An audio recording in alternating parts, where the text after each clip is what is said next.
Assalamualaikum warahmatullahi wabarakatuh. Saya dari kelompok satu ingin mempresentasikan tentang presentasi yang mengenai judul Gaya, Tegangan, Torsi, dan Putaran. Disusun oleh Afdal Munatorik, Rifki Hidayat, dan Ari Julian Putra. Dosen pengampu, Ibu Desmari Taleni, SPD MT.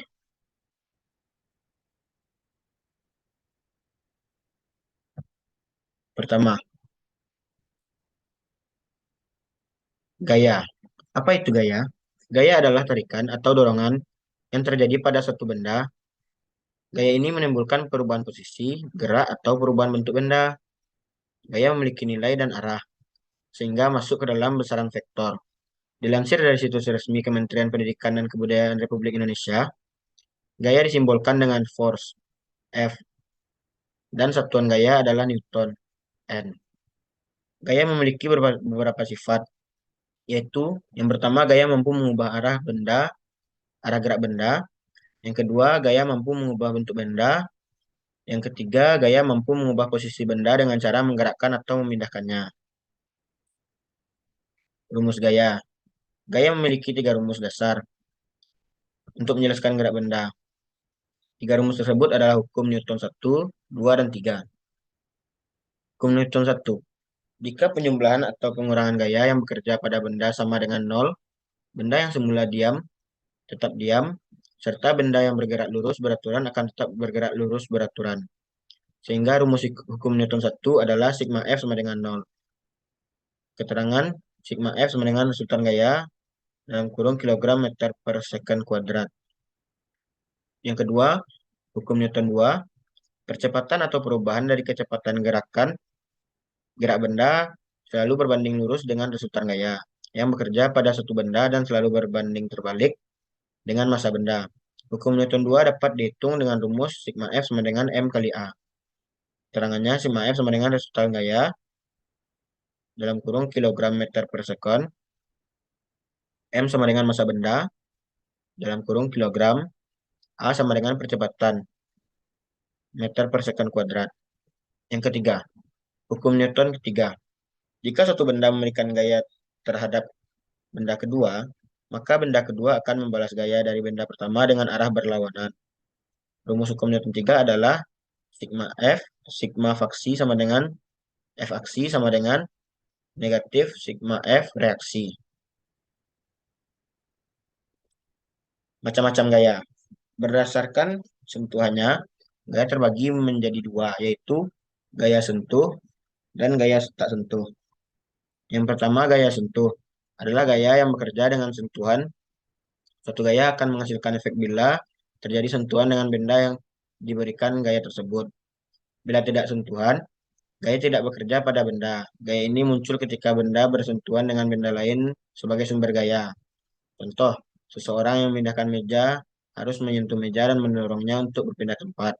Hal tersebut terjadi sentuhan antara manusia dan sebagai sumber gaya pada meja yang diberikan gaya. Jika tidak disentuh, meja tidak akan bergeser.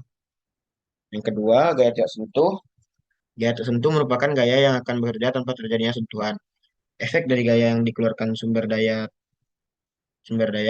tetap dapat dirasakan oleh benda meski tak bersentuhan. Contohnya gaya magnet dan gaya gravitasi. Jika seseorang meletakkan besi di dekat magnet, maka besi akan tertarik ke arah magnet. Nah, yang kedua, tegangan. Tegangan adalah gaya yang bekerja pada suatu benda. Gaya ini dibagi luas penampang benda yang dikenai gaya. Mengutip dari Zenius.net, tegangan adalah gaya yang bekerja per satuan luas, sehingga tegangan membuat satu benda berubah bentuk. Rumus tegangan yaitu gaya dibagi luas penampang. Suatu luas tegangan adalah Newton meter kuadrat. Berikut rumus tegangan. Rumus tegangan adalah tegangan sama dengan gaya dikali gaya per luas penampang. Contoh soal tegangan, diketahui diameter sebuah tali panjang diameter sebuah tali panjangnya 4 cm. Tali tersebut kemudian ditarik menggunakan gaya sebesar 100 Newton. Berapakah tegangan tali yang bisa ditarik? Ditanya adalah tegangan. Jawabannya adalah jari-jari sama dengan 0,04 per 2. Jari-jari sama dengan 0,02.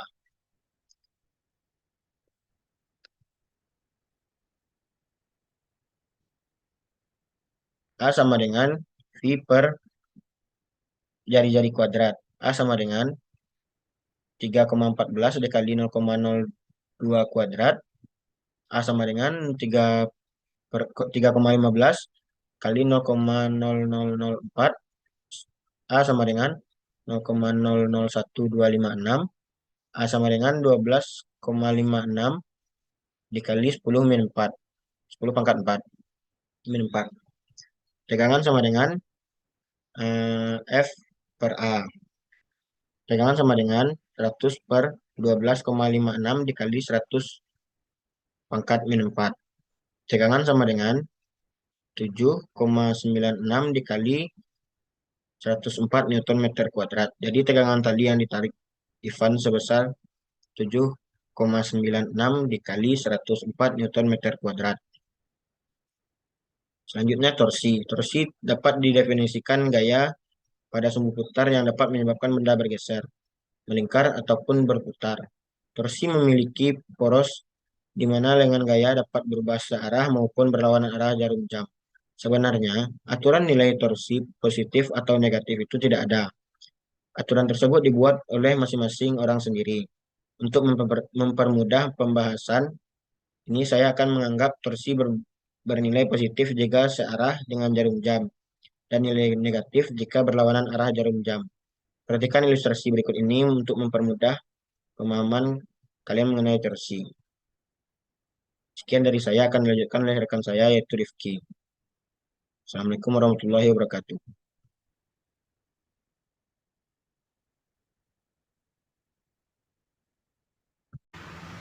Saya akan melanjutkan pembacaan presentasi yang dilakukan oleh Afdal. Di atas telah terlihat jungkat-jungkit yang menopang dua massa, yaitu massa A dan massa B.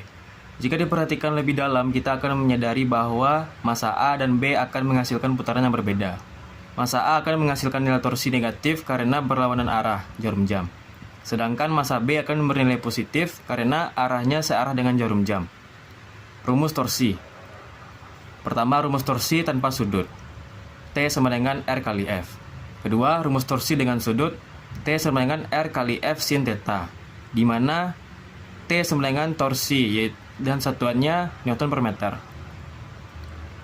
R yaitu lengan gaya, satuannya meter. F yaitu gaya yang diberikan tegak lurus dengan lengan gaya, satuannya Newton. Theta yaitu sudut yang diberikan, satuannya derajat. Pada dasarnya rumus umum dari torsi hanya ada dua macam, itu saja. Yang pertama tanpa sudut dan yang kedua yaitu dengan sudut. Contoh soal torsi. Sebuah tongkat panjangnya 100 cm terdapat dua gaya yang sama besarnya seperti pada gambar berikut. Berapa berat beban agar sistem dalam keadaan setimbang? Jarak OA sama dengan OC yaitu 2 meter.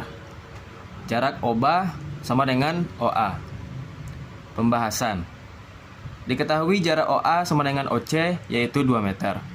OB sama dengan 1 meter. FB sama dengan 5 Newton. FC sama dengan 2 Newton. Penyelesaian. Sigma T sama dengan 0. Min TAO tambah TOB tambah TOC sama dengan 0. Min WA ROA tambah FB ROB tambah FC ROC sama dengan 0. WA ROA sama dengan FB tambah OB tambah FC ROC. WA 2 sama dengan 51 tambah 22. WA sama dengan 9 dibagi 2. WA sama dengan 4,5 Newton. Jadi, berat beban untuk membuat sistem setimbang ialah seberat 4,5 Newton meter. D. Putaran. Putaran adalah gerakan suatu benda yang bergerak mengelilingi sumbu tertentu. Contohnya adalah gerakan planet-planet yang mengelilingi matahari atau gerakan kipas angin yang berputar mengelilingi sumbu pada bagian tengahnya. Untuk menghitung kecepatan dan frekuensi putaran, kita memerlukan rumus putaran yang terdiri dari beberapa rumus dasar. Berikut adalah rumus-rumus dasar dalam rumus putaran. Pertama, rumus kecepatan putaran. Rumus kecepatan putaran digunakan untuk menghitung kecepatan suatu benda yang berputar. Kecepatan putaran diukur dalam satuan putaran per menit, RPM, atau radian per detik. Berikut adalah rumus kecepatan putaran. V sama dengan omega kali R, di mana V adalah kecepatan putaran, satuannya meter per second. Omega adalah kecepatan sudut, satuannya radian per detik. R adalah jari-jari lingkaran putaran, satuannya meter. Dari rumus di atas, kita dapat simpulkan bahwa semakin besar kecepatan sudut dan jari-jari lingkaran putaran, maka semakin besar pula kecepatan putarannya. Kedua, rumus frekuensi putaran.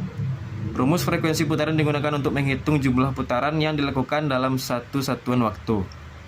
Frekuensi putaran diukur dalam satuan Hertz atau Hz atau putaran per detik, RPS. Berikut adalah rumus frekuensi putaran.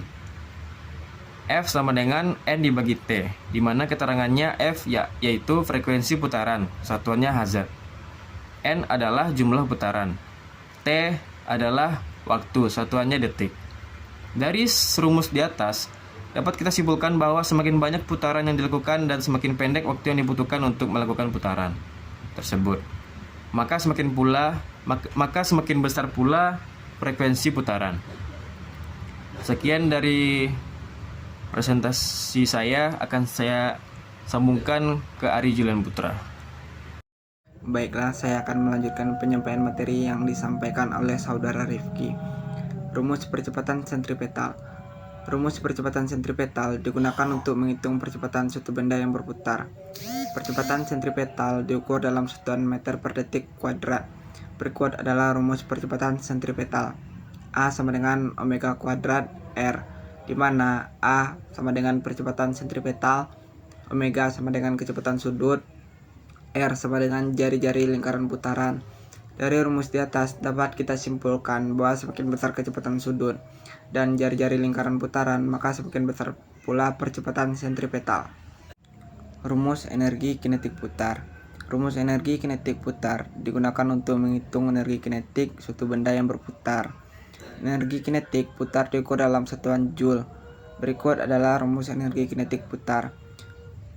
E sama dengan 1/2 I omega kuadrat, di mana E energi kinetik putar, I momen inersia, omega kecepatan sudut. Dari rumus di atas dapat kita simpulkan bahwa semakin besar momen inersia dan kecepatan sudut, maka semakin besar pula energi kinetik putar. E. Dasar-dasar perencanaan. Perencanaan elemen mesin pada dasarnya merupakan perencanaan bagian komponen yang direncanakan dan dibuat untuk memenuhi kebutuhan mekanisme dari suatu mesin. Dalam tahap-tahap perencanaan tersebut, pertimbangan-pertimbangan yang perlu diperhatikan dalam memulai perencanaan elemen mesin meliputi jenis-jenis pembebanan yang direncanakan, jenis-jenis tegangan yang ditimbulkan akibat pembebanan tersebut, pemilihan bahan, bentuk dan ukuran bagian mesin yang direncanakan, gerakan atau kinematika dari bagian-bagian yang akan direncanakan, penggunaan komponen standar, perakitan, mencerminkan suatu rasa keindahan, hukum dan ekonomis, keamanan operasi, pemeliharaan dan perawatan. Prosedur umum dalam perencanaan elemen mesin. Rancang elemen-elemen, ukuran, dan tegangan. Tentukan bentuk dan ukuran bagian mesin dengan mempertimbangkan gaya aksi pada elemen mesin dan tegangan yang diizinkan untuk material yang digunakan. Modifikasi. Merubah atau memodifikasi ukuran berdasarkan pengalaman produksi yang lalu. Pertimbangan ini biasanya digunakan untuk menghemat biaya produksi. Gambar detail. Menggambar secara detail setiap komponen dan perakitan mesin dengan spesifikasi lengkap untuk proses produksi. Produksi. Komponen bagian mesin seperti tercantum pada dalam gambar detail diproduksi di workshop. Faktor keamanan. Faktor keamanan adalah faktor